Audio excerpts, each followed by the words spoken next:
আওয়ামী লীগের চরিত্রটাই হলো এরকম, এটা যে একটু ভালোবাসে তারই সে হত্যা করে।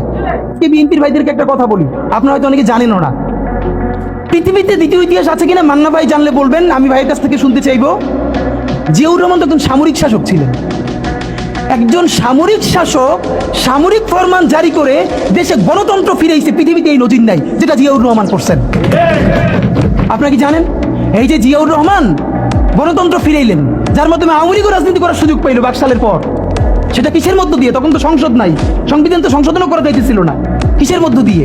জিয়াউর রহমানের সামরিক ফরমানের মধ্য দিয়ে। পৃথিবীর একমাত্র একজন সামরিক শাসক যিনি ফিল করলেন না সামরিক পন্থা দিয়ে করা যাবে না, গণতন্ত্রে ফিরতে হবে। এবং দেখেন হাসিনারে এবং আওয়ামী লীগের চরিত্রটাই হলো এরকম, এটা যে একটু ভালোবাসে তারই সে হত্যা করে। শহীদ প্রেসিডেন্ট জিয়াউর রহমান শেখ হাসিনাকে দেশে আসার অনুমতি দিয়েছিলেন, সুযোগ দিয়েছিলেন এবং বলছে থাক সবাই রাজনীতি করুক। আসার 1 মাসের মধ্যে জিয়াউর রহমান শহীদ হয়ে গেছে, 13 দিনের মধ্যে। এবার দেখেন এই যে আমরা এখন যারা সবাই করতেছি, সুতরাং এটা একটা বিষ। এই বিষের সাথে আমরা কিভাবে লড়াই করব? জাতীয় ঐক্যমত্য তৈরি করতে হবে। সুতরাং পলিটিক্যাল পার্টি এবং সবার প্রতি একটা কথা, প্লিজ আপনারা বিএনপিকে শতভাগ কর্নার করে দিন না। বিএনপি এই আধিপত্যবাদ বিরোধী লড়াইয়ের জন্য আমাদের একটা বড় শক্তি। এই শক্তিকে এত বেশি কর্নার করা যাবে না যাতে তারা গিয়ে আওয়ামী লীগের হাত ধরে ফেলে। তারা যদি আওয়ামী লীগের হাত ধরে ফেলে তাহলে লড়াইটা তো আমাদের জন্য আরো কঠিন হয়ে যাবে। বরং বিএনপির প্রতি আমাদের চ্যালেঞ্জ হলো, যেই বিএনপি বাকশালী সংবিধানের প্রতি প্রেম দেখাবে তার শহীদ জিয়ার ছবিটার সামনে এনে বলতে হবে যে এই বাকশালী সংবিধান তো জিয়াউর রহমানই ছুঁড়ে মারছিল। বেগম জিয়া বলেছেন এই সংবিধানকে ছুঁড়ে ফেলা হবে।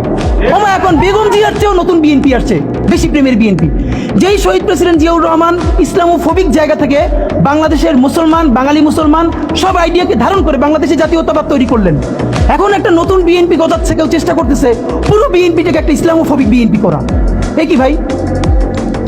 ইসলামোফোবিক বিএনপি সে কোথায় যাবে? সে কি দিল্লি যাইতে চায়? আমাকে আমাদের বিএনপির এক আপা টকশোতে বললো, আমসি তিনি লজ্জায় মরে যান। একটা মেয়ে কিভাবে এরকম একজনের বাসার সামনে বকাঝকা করতে পারে?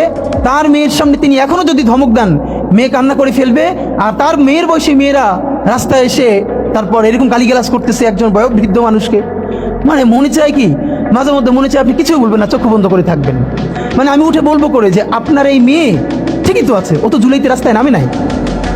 যেই মেয়ে গালিগালাজ করে ও তো জুলাইতে নামে ওর ঘর সংসার হারানোর পালা হয়েছে। একটা মেয়ের স্টেটমেন্ট দেখছেন?